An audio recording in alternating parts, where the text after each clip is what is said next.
So Sandy in Indiana has asked, do lions have taste buds like we do? Sandy, I'm going to have to say that yes, they have taste buds. Do they act the same as complex in terms of tasting such different things? I'll probably have to say no to that.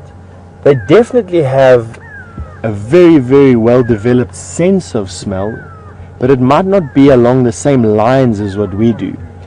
We taste things so that we can taste how fresh they are to eat or not, and we taste them for ripeness. We taste them for a variety of things to do with our nutrition. Male lions just eat meat. They don't eat anything else. And so tasting whether meat is an impala or a zebra or wildebeest, or whether it's salty or whether it's bitter or whether it's poisonous or burning or acid, wouldn't have any need for the lions. They don't have a need for those types of receptors. But what they do have a need for is to test the markings and the scent markings that other animals leave. So their scent and their taste is usually centered around exactly that, is more from a social point of view rather than a nutritional point of view. They'll be able to, and from a reproductive point of view as well, they're able to test females' urine, for instance, for hormonal status. So yeah, it's a bit of a topic. I mean, I'm not a lion, so I don't really know, and I don't know too much about the physiology. Careful.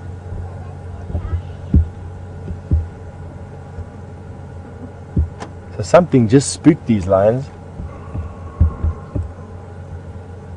As you can see, right back to resting again. So it was probably a bird or a grasshopper or a fly biting one of the brothers, and they jumped up. I must say, at this age, before they get their big manes with those silly crests that they've got on their head, they look quite funny.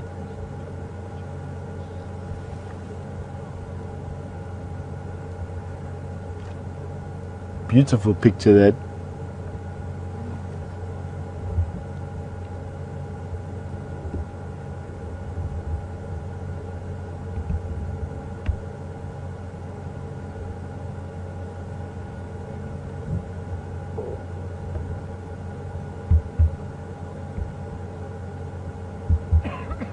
So just to end off that question, I don't really know much about the physiology or of the actual sensory organelle in a lion's tongue, but just sitting here just thinking about it, I hope my answer has helped you out.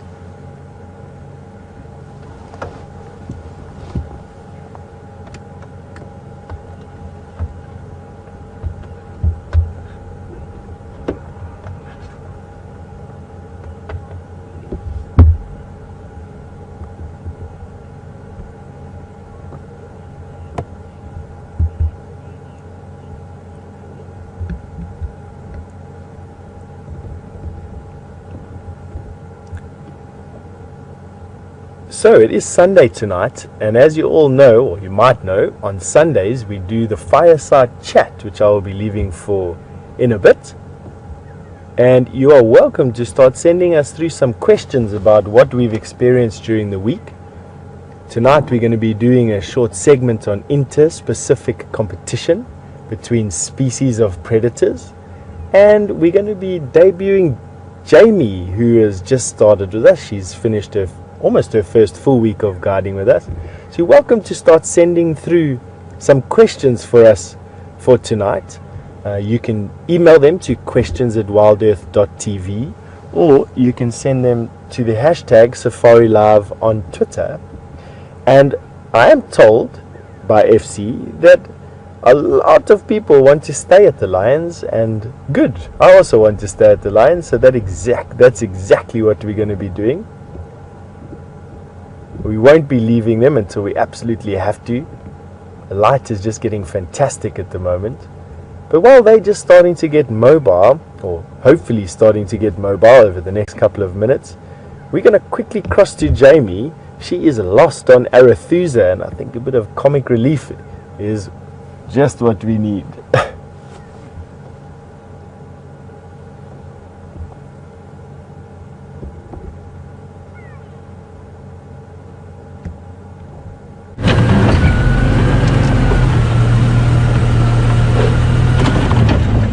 So, welcome back everybody, and oh no, they've just disappeared and run away. I don't quite know why warthog are so skittish, but it is an animal that I've been trying to find and still haven't quite managed, but they've disappeared off. Oh, there's one still peeking out. I'm trying to move a little bit further forward so that we can have a look.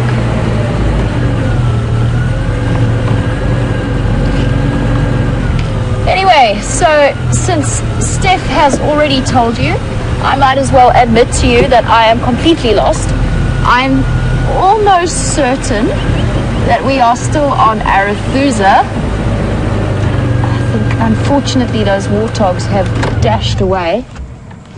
So I am relatively confident that I'm still on Arethusa, so still within the boundaries of where I should be. But beyond that, I am completely lost. And it is an interesting lesson. I'm being a little bit stubborn because I don't want to turn the GPS on my phone. I kind of want to see if I can figure my way out of this myself. There we go. Got an ear poking out of one little warthog. It was a sounder or a family of warthog. There were a couple of sub-adults also in there. Dust and noise, and I can only describe it as an explosion of activity. And we were standing, I mean, we had the guests that we were walking with, they were behind us, so they were sort of directly in that path. Nothing happened. The lead guide and I both had our rifles in hand and were shouting before we'd even registered what had happened. But as it was just a warthog that immediately took one look at the group of people and decided that he was running away. But it did take a long time for the people who were with us on that walk to sort of calm down and stop shaking, because they were all convinced that it was in fact a lion charging out from behind the bush. So warthogs can be interesting little beasties, but for now they have disappeared and I need to figure out which way to go. So when you are lost in the bush, which is sort of, I wouldn't say I'm lost, I just don't know exactly where I am. But if you are ever lost in the bush, then there's a lot of easy ways to start navigating. So we're lucky today, the weather has cleared up. I know that the west is in roughly that direction, so off to my right. So the sun is setting sort of over there, but it is winter. So the sun moves through the northern half of the sky in the southern hemisphere.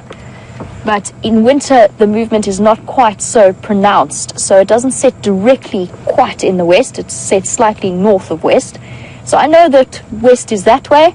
I know that I don't want to be going that way because I must be fairly close to the western boundary of Arethusa. So I know that I kind of want to be heading that way. I'm not going to go back, essentially back in the direction that I came from. So we're going to go this way and then probably hook a little bit of a left ahead of me. It is always an interesting experience, and one that when you start working in the bush you do worry about a little bit, especially because you're concentrating on so much that you don't necessarily always have the map in your hand. But I've also found that getting lost is the quickest way to learn, and there are plenty of landmarks for me. So there's a nice pan. Now in an area such as this, if you pick a direction, one solid direction, and you travel as much as you can in that direction, at some point you are going to hit some kind of cut line that will tell you roughly where you are. I'm also greatly assisted. This isn't the first time I've been lost in Arethusa. I was lost here a couple of days ago before I actually started doing my official drives, just when I was cruising around. Oh, I see elephant tracks. I was cruising around just trying to learn the roads, and I was very grateful for the assistance of all of the construction noises from the lodge, which greatly helped in finding my way towards some kind of marking point. It's all quiet at the moment, but I'm sure that I am on the right track. So a little bit exciting. I enjoy being lost. I think it's important to get lost every once in a while. I can actually see the airstrip from here, so I am definitely on Arethusa.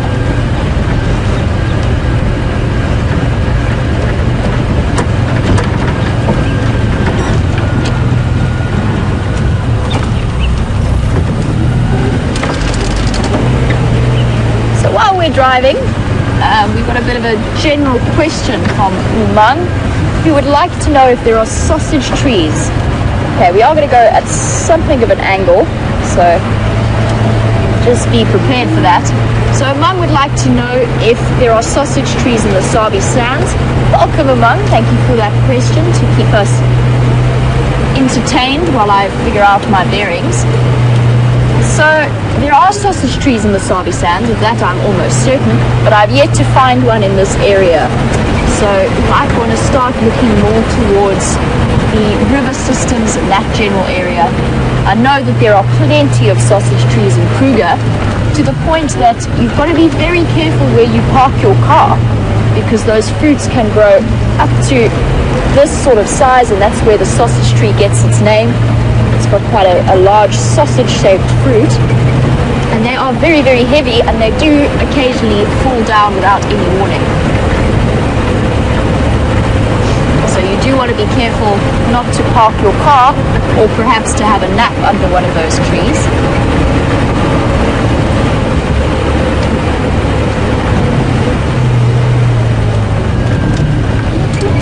So it is important that I start traveling in a sort of southeasterly direction. And the reason for that is at some point I've got to get back to you guys so that we can sit down at the fireside chat and just talk a little bit about the various sightings that we've had this week.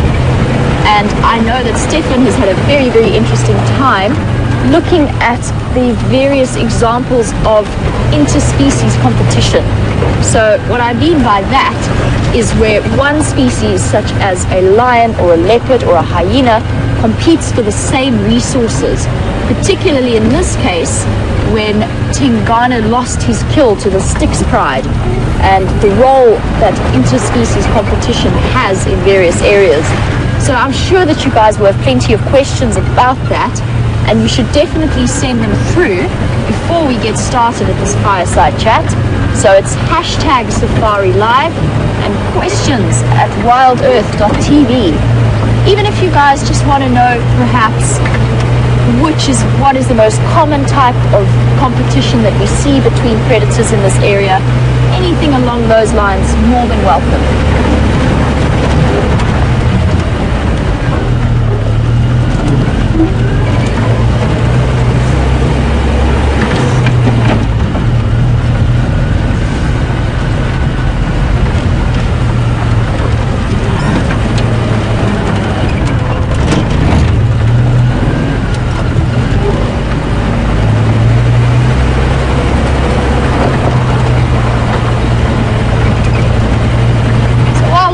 Trundle along in roughly what can only be the right direction.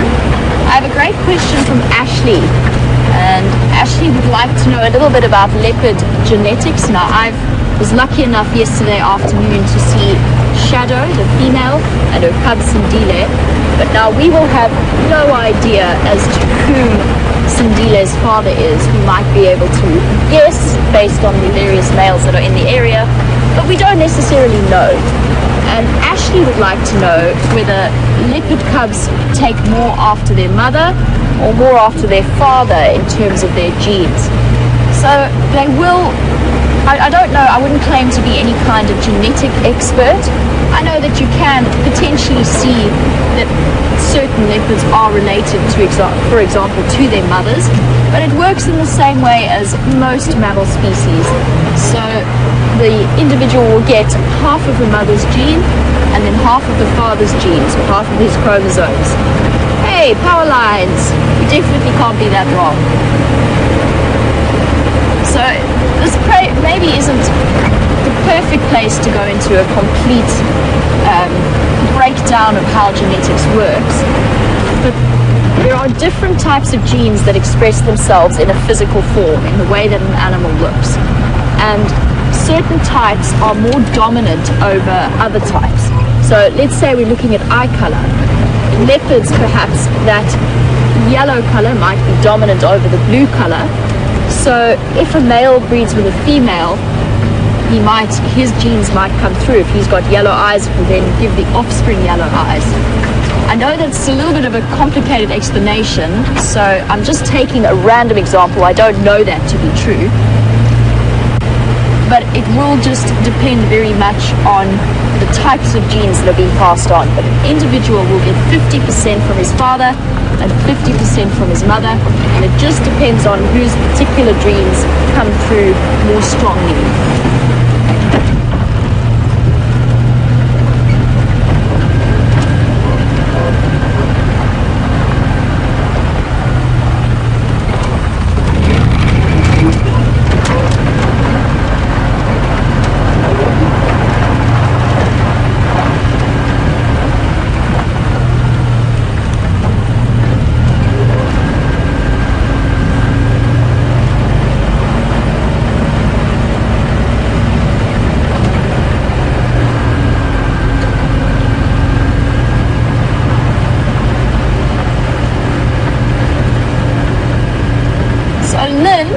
From Markham, Ontario in Canada has sent us an interesting and very clever little play on words there, asking whether leopards ever change their spots.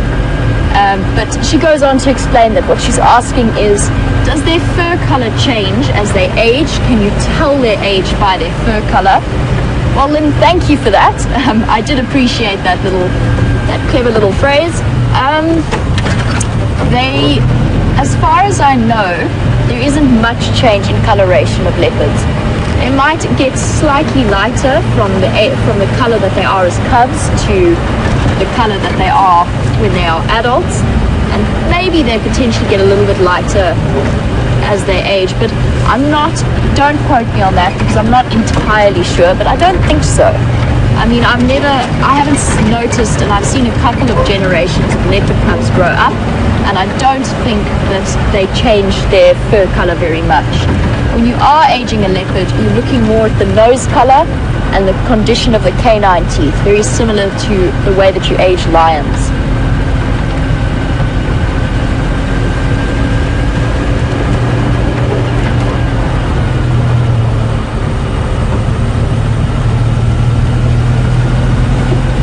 So guys, I know where I am. I am on Parallel Road South. So now that I've found my bearings, thank you for putting up with my slight confusion and vague meandering through the bush. But it's always fun, and there's plenty to look at out here. But for now that I know where I am, I'm going to make my way back to Djuma, and for that I'm going to send you back to Steph, and I will see you guys just a little bit later.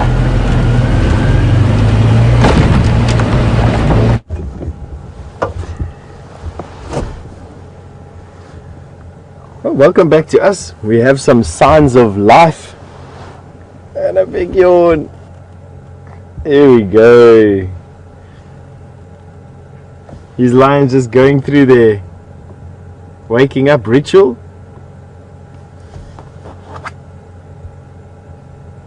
Although they sleep for so long a day, they definitely are active, and when they are active, they are active, highly active, mobile, vocal. Takes a lot of energy to do what they're doing, and they don't always get that energy back at the end of the day.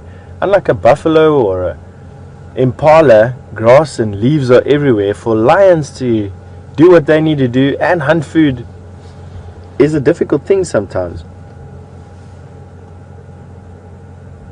You definitely need to consider conserving energy. You can see he's also having a bit of a cleaning ritual now. Now usually what happens is they'll each have a turn. He might even go back to sleep again.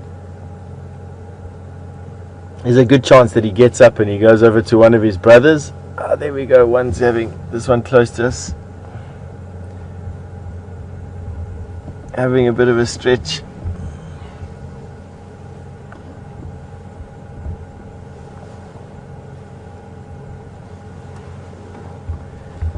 But they're definitely starting to show some life at the moment.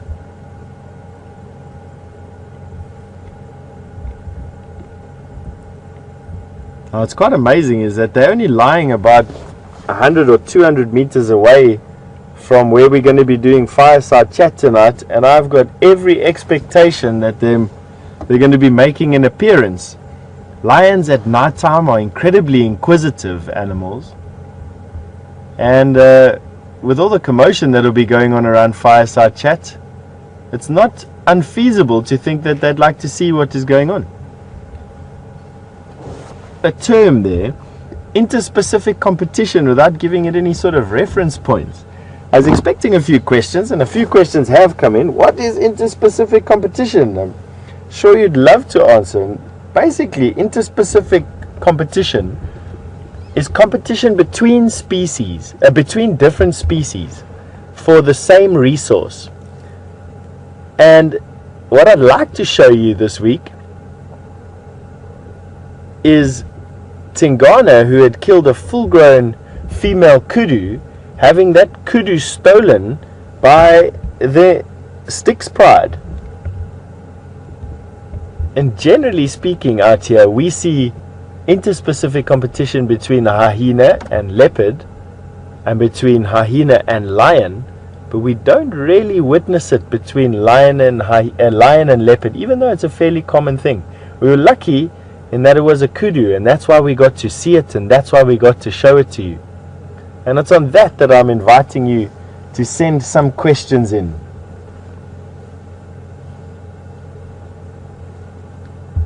Now, with their rough tongues, lions do lick off a lot of fur, and they also ingest a lot of fur from the prey that they eat, and they develop. Oh, look at another big yawn! Wow, those are going to make for some fantastic photographs and screenshots, I think. And these fur balls can actually be quite big, almost bigger than a tennis ball in actual fact. And every now and again, these lions are yawning. Every now and again, they will hack up one of these fur balls to get rid of this accumulated fur that they have in their bellies.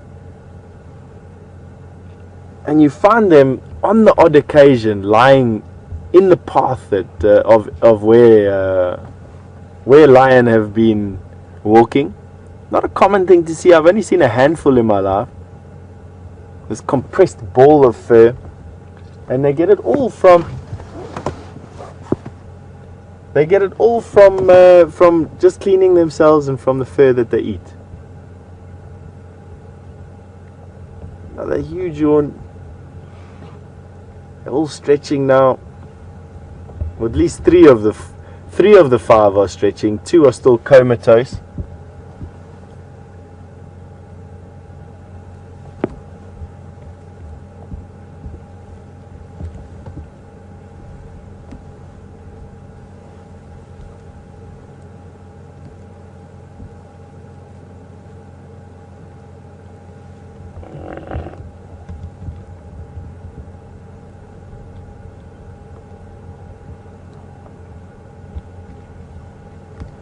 Still just going through their sort of pre-flight checks. There we go. Roll over, stretch, lick, yawn.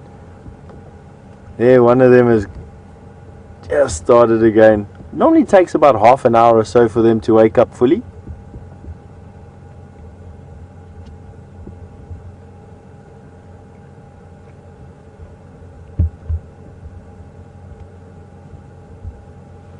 He might get up and go to the bathroom.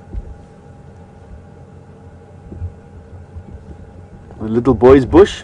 I think that's exactly what he's going to go and do. Yeah, that is one of the first signs, marking territory.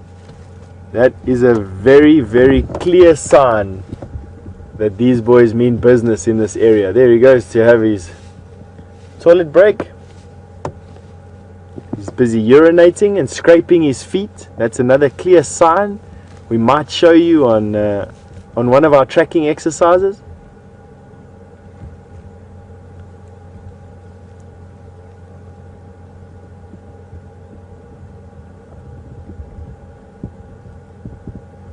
And he goes and lies down in another area.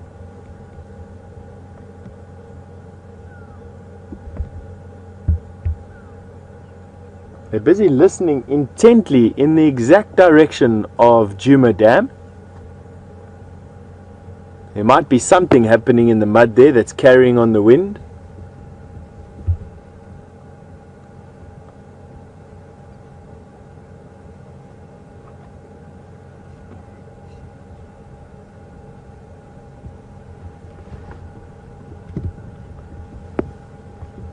And these boys are definitely hungry enough to make a concerted effort to hunt tonight for sure. They're definitely not skinny, but they're not that full. It looks like they ate yesterday morning a small meal, or potentially the night before last.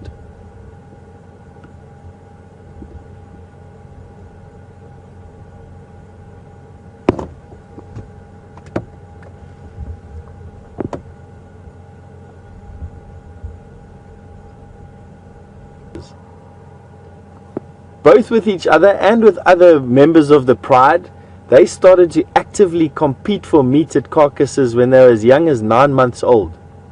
That's where they got all their nutrition from, and because they weren't hunting themselves just yet, they had to fight for all the scraps they could around the pride. And from that day to this, these lions, every time there's food, there's guaranteed to be a scrap over the meat, and every little tiny tooth and claw mark that they have will eventually start to show an effect. Wow, another massive yawn. On their faces, to a point where they get nice and old and these scars have accumulated. Some lions' faces are almost bald with all the scar tissue that they carry.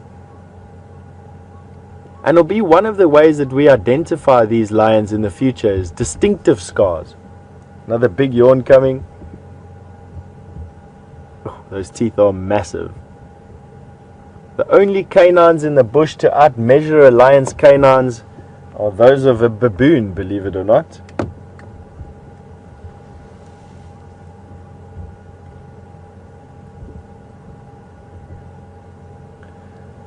So to give you an idea of how big those teeth actually are, this is my steering wheel.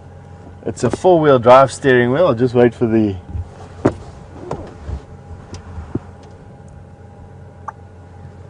It's a 4-wheel drive steering wheel.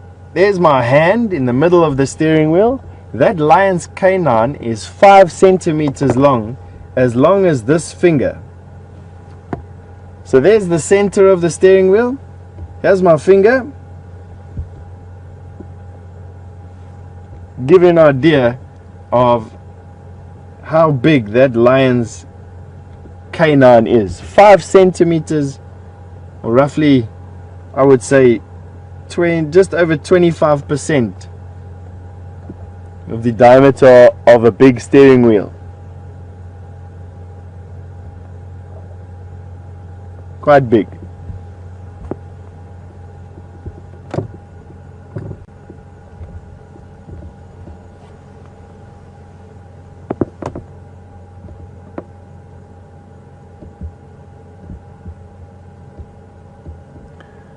Jane in Colorado wanted to know if that male lion's urine smelt the same as a domestic tomcat's.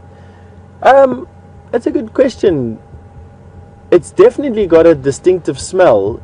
You can smell it from quite a far way off, but it's not that acrid house cat smell. I definitely think that a house cat has a more sharp or a sharper, more acidic smell than what lion's urine has, although it's very similar, just not as intense. I love a lion's face in profile. Their skulls are actually nearly round. The slight protrusion over the nose and at the jaw. But when you look at a male lion with his mane and his nose and his whiskers, they've got quite an elongated face. Massive jaw muscle attachments, top of their head. And on their cheeks, they really can generate an enormous amount of force. He's having a big stretch here next to the car. Have a look at those enormous forelegs. The power in these animals is just something incredible. I've watched a male lion this size pick up a buffalo, or the front half of a buffalo, easily 200 or 300 kilograms of buffalo, and throw it down on the floor. I think this male lion's also heading off to a toilet break. His brother is now woken up.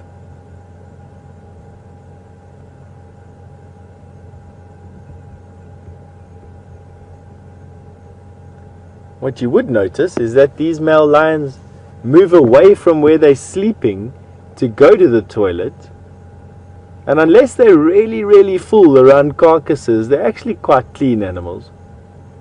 I don't know where he's going. He's moving off quite far now. Got a smell or a sound in his ears.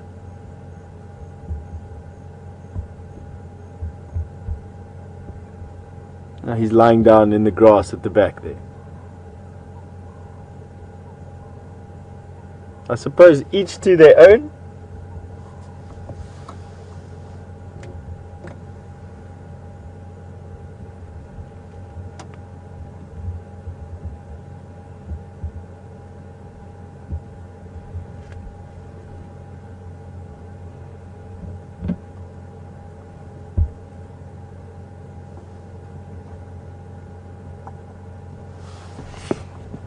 So it's getting to that time of the day where we have to make our way through to the fireside chat.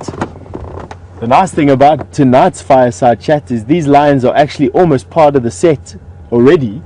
We're only about 150, 200 meters away from fireside chat, so it's going to be interesting while we set up there and while we while we keep an eye on what we're doing and also over our shoulders to make sure we don't become part of the menu tonight. But Jamie is in the area. If these cats do get moving, she'll definitely come in and take over with the camera while we are setting ourselves up. So from myself and Jandre, the next time you see us is going to be at the fireside chat with a wary eye kept over my left shoulder. See you there.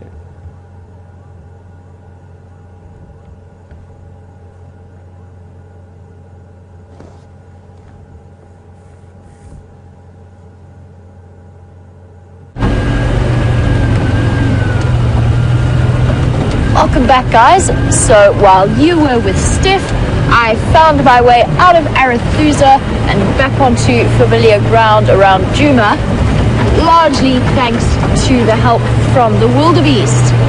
And on the subject of the wildebeest, many of you have been wondering about the source of Liam's nickname, and he tells me it was due to the fact that around late November, early December, at the time that wildebeest was starting to calve, he actually spotted the first wildebeest that was giving birth, and that is where the name comes from.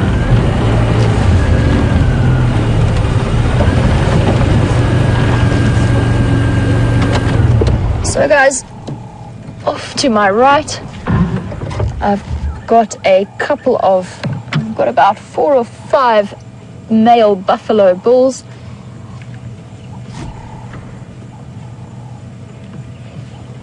So I know that you guys are wondering what the Birmingham boys might get up to, but never fear, I'm making my way in towards that area, especially since you were wondering if they might start thinking about hunting the buffalo that are at the dam. I'm going to make my way in that direction so that I can be around, and I've got my radio on. So if anything changes and they start to get a little bit more mobile and a bit more active, I can be there as quickly as I need to.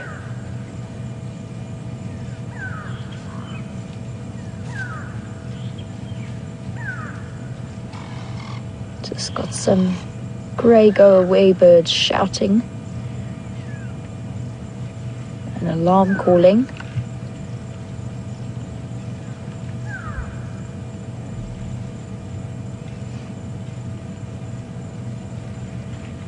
So I just want to double check and see. Doesn't seem to be too frantic, so I don't think that it necessarily means that there's something big and scary out there, but I did just want to have a listen and see what they are, if they're going to continue shouting, just to know if I need to keep my eyes peeled. We are just coming up to Treehouse Dam, which we'll be passing through in just a moment. So there might be something coming down for a late drink, but the birds have gone very, very quiet, so I think perhaps it might have just been some calling between them. Maybe they saw something briefly like an eagle. But they've stopped now, and I think it's time for us to move on and to just start to make our way in the direction and make sure that I can get to the Birmingham boys very quickly if something changes.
a really beautiful and iconic look at a proper African sunset, beautifully framed in those trees.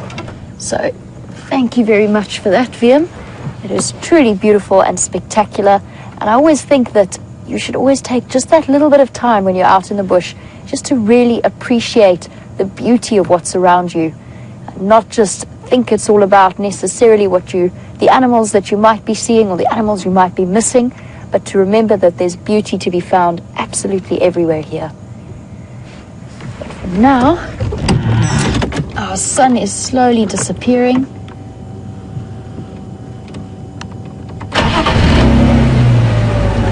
I'm going to start making my way across the dam. It doesn't seem to be much coming down to drink at the moment.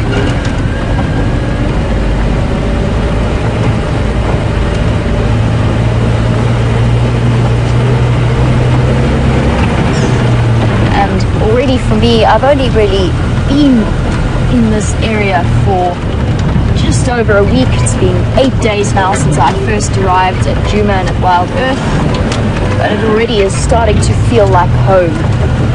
And that's the magic about the African bush.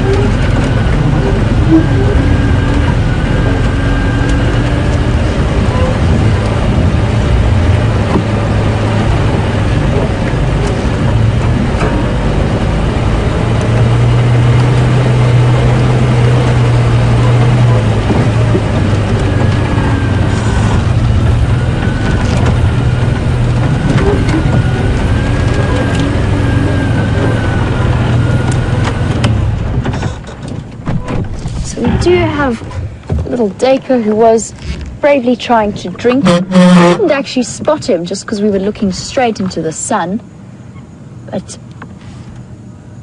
he was around just having a quick drink. And now you can see how constantly alert these animals are.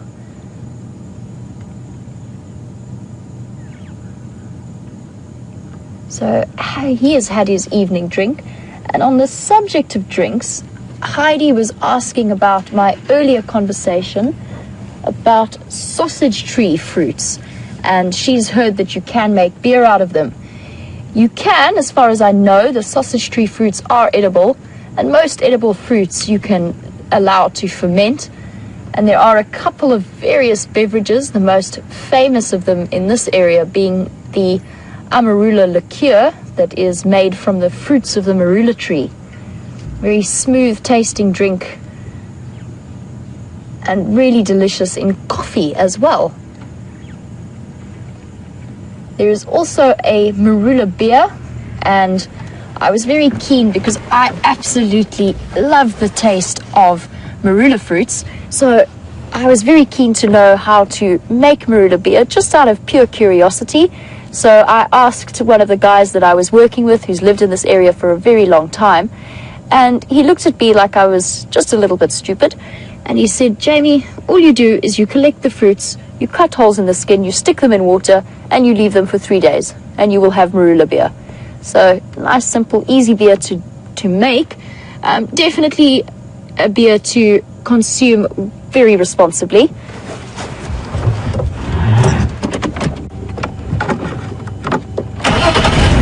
It's interesting that there are a lot of edible fruits in this area, but I think that marula is probably the best tasting one, at least in my opinion.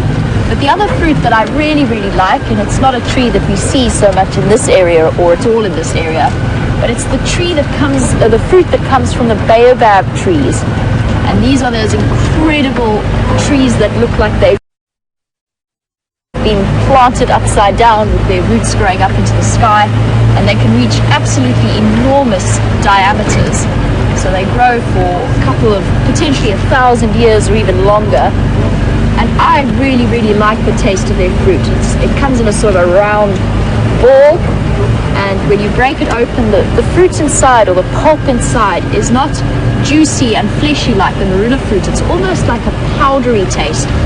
And it's very, very tart, but also with a sweetness to it. And what I often do is whenever I get hold of baobab fruits, which is not that often anymore. I did used to work in an area with lots of baobabs, but what I used to do is just sort of make that into a fine powder, so rub it between my fingers and then mix it with water, and it's very, very refreshing and also incredibly good for you, so very high in vitamin C. And marula fruit as well, also got a very high vitamin C content, which actually led some people to theorize that elephant bulls in must, which is where their testosterone levels sort of raise and they start to secrete from the glands up in their forehead, and also to dribble a little bit of urine constantly, and it makes them not necessarily more aggressive, but certainly more prone to aggression. And there's a couple of scientists who are actually theorizing that a bull in must, because his energy requirements and his energy output becomes a little bit higher, that they will actually try and target marula fruit almost constantly just to get that extra vitamin boost. Not sure if it's entirely true. I think all elephants will target marula fruit, but an interesting theory nonetheless.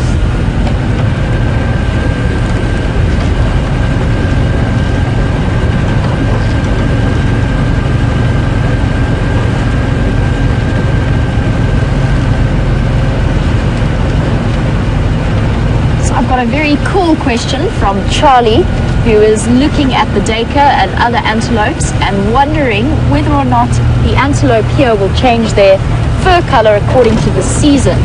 Thank you very much for that, Charlie. It's great to have you joining us on the Sunset Drive. They do not, as far as I know.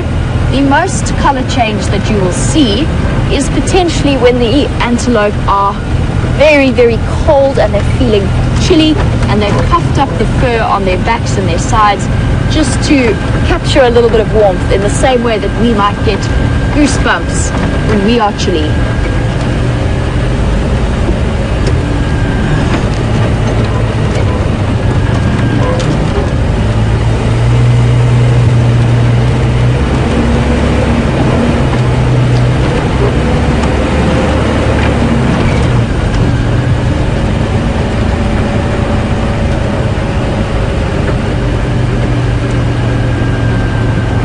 So on the subject of edible fruits in the bush, Bugsy would like to know if we get mango fruits out here in the Sabi Sands or in the Kruger Park.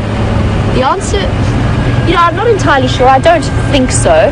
There is something called a wild mango tree, which I actually was discussing a couple of days ago on Drive, and it's found more towards the sort of Central African regions.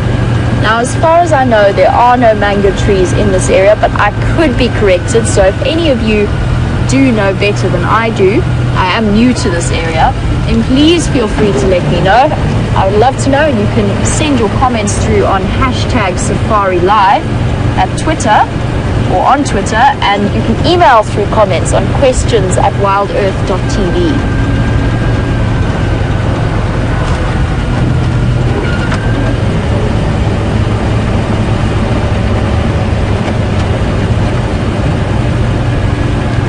Station at the Musikaya. Is that the one on Fleming's Cut Line?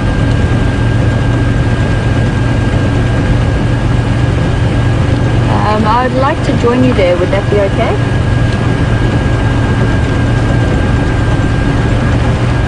Copy that, thank you.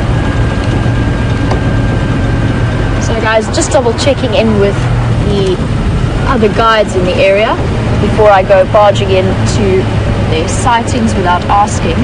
So just to keep you guys updated and in the loop, there has been no change in the activity with the Birmingham males.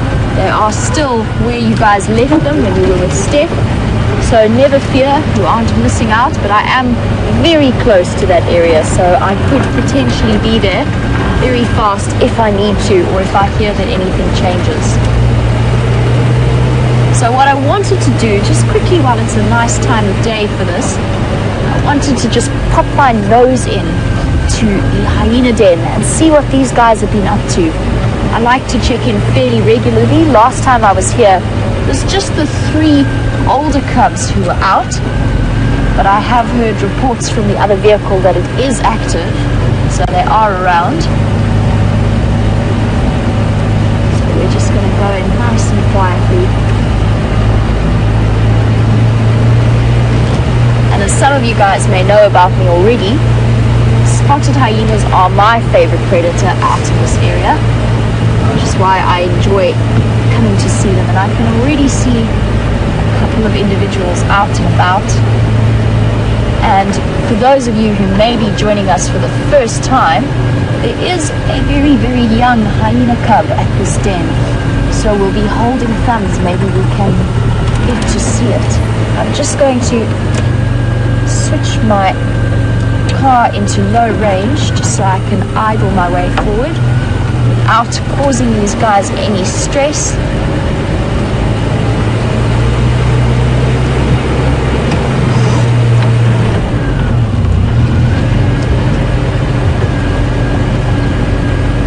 There we go.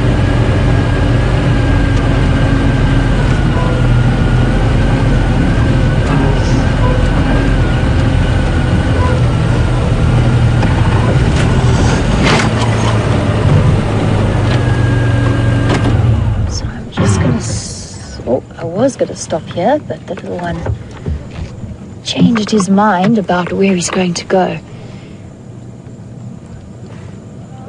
So guys, there's been a lot of discussion about the status of this cub and where it falls in terms of the hierarchy, especially when seen interacting with these slightly older cubs. Now, for those of you who don't know, hyena social status is hereditary. So right at the top is the matriarch, the head of the clan, and that tends to be one of the older females, the oldest female. And then below her in sort of descending rank are the other various females, and then below all other females sit the males. So males in spotted hyenas, no matter what rank they are, will always be considered to be below.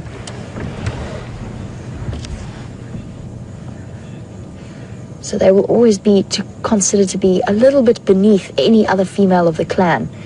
But what we have noticed is that this little cub is very bold for its size, and that its mother is very vigorous in defending it.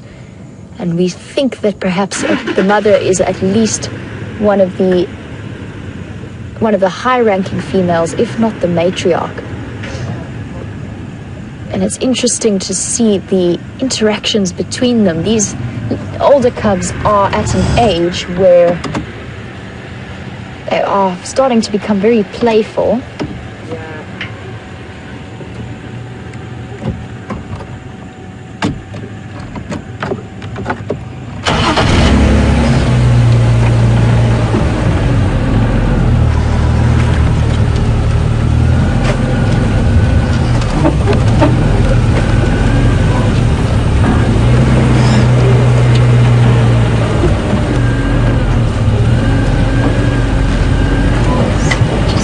Make my way nice and carefully so that I don't cause any disturbance to these guys.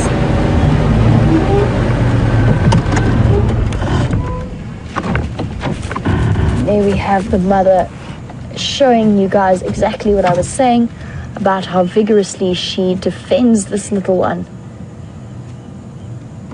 And you can see, even though it's much, much smaller than the others, still very bold in exploring. And this is a very, very young cub. I'm not sure of its exact age, but it can only be a couple of weeks old.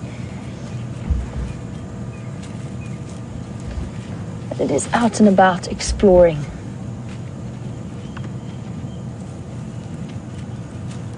There you can see the mother grooming it very carefully.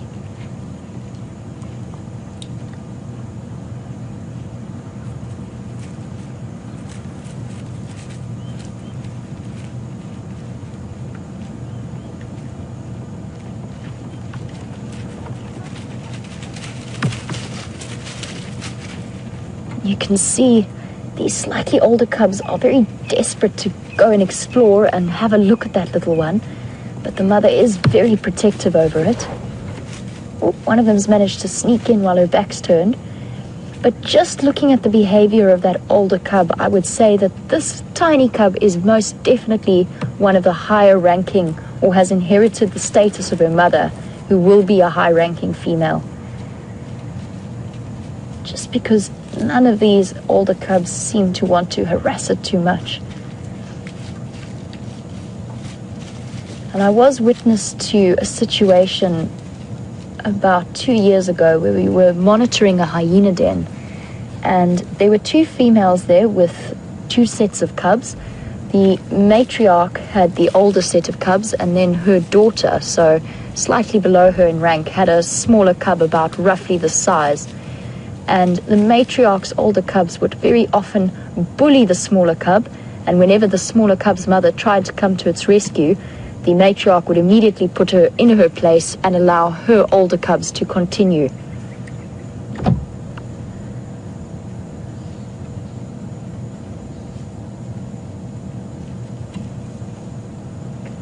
And what I have noticed these youngsters doing, which is a first for me, I saw it for the first time the other day, and what that little one was doing was called anal pasting. So he was inverting his anal glands, which is what puts hyenas closer to something like a mongoose or a badger rather than cats or dogs. And it was very interesting to see that behavior, because that is adult territorial marking. And I did not know up until recently, up until basically 2 days ago, that cubs this young actually demonstrated that behavior.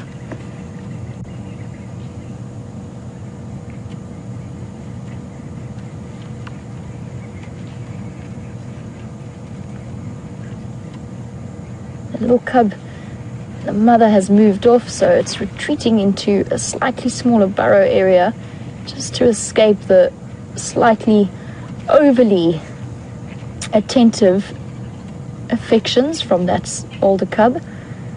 And you can be sure, I mean, that cub won't be biting hard, but I'm sure that it's a little bit uncomfortable for such a young cub.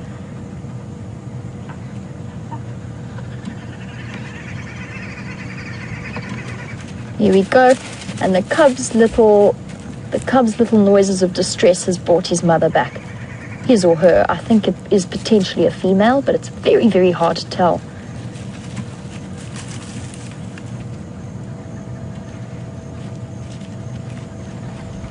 What you doing? Is that one coming to chew tires? He's thinking of it. He's thinking about it. Hey. Just got to keep an eye on them. They tend to steal the little plastic bit that sits over the center of my wheel. Hey now. Be good. Love spotted hyenas so much. It's because their social interactions are always fascinating. If you do get lucky enough to come to an active den site, you always get to see the most exciting things.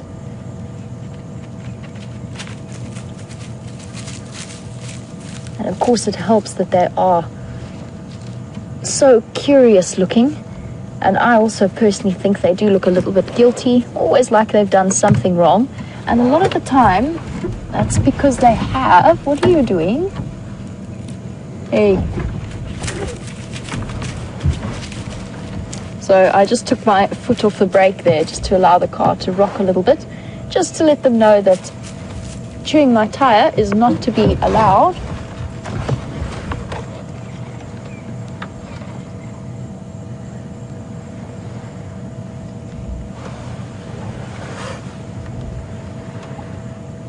Just gonna double check what this one's doing.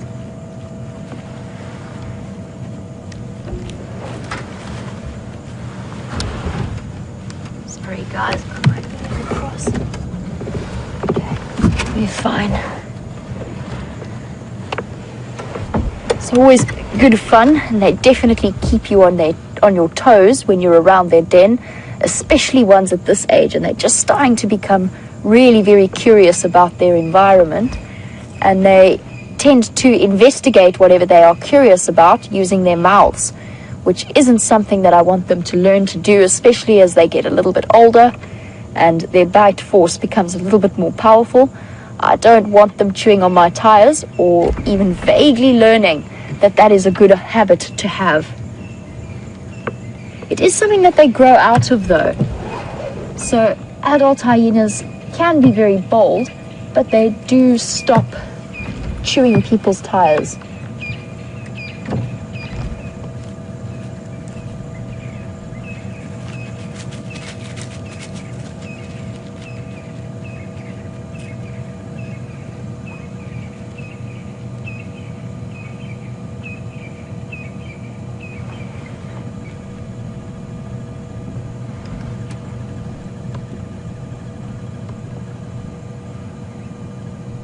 So I'm glad that we managed to get here right in the nick of time, because very soon we start to lose light and it's not really ideal to use a spotlight on an active den, especially with a baby as young as that little cub that we saw.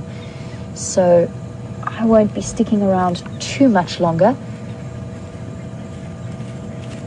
But guys, don't forget to join Steph and myself for the fireside chat, which will be starting very, very soon. So we've had a fantastic afternoon today.